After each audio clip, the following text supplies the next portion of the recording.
Hello hi friends, இன்றைக்கி நம்ம முட்டை குழம்பு எப்படி செய்கிறதுன்னு பார்க்கலாம்.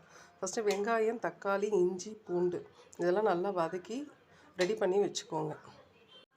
வதக்கி வச்சதை மிக்சியில் போட்டு பேஸ்ட் மாதிரி அரைச்சி ரெடி பண்ணி வச்சுக்கோங்க. அதுக்கு முன்னாடி எண்ணெய் ஊற்றிட்டு பட்டை, கிராம்பு எல்லாம் போட்டுக்கோங்க.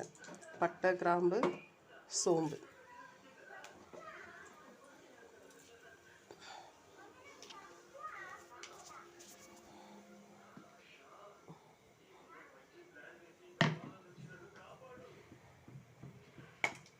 நல்லா வெடித்த உடனே வெங்காய தக்காளி பேஸ்ட் பண்ணதை எடுத்து இதில் ரெடி பண்ணதை ஊற்று.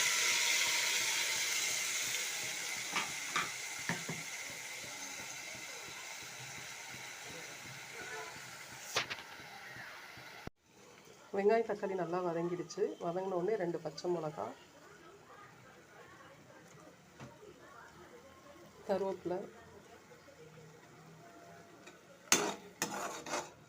நல்லா வதங்கினதுக்கப்புறமா மஞ்சத்தூள், மிளகாத்தூள், மசாலா போட்டு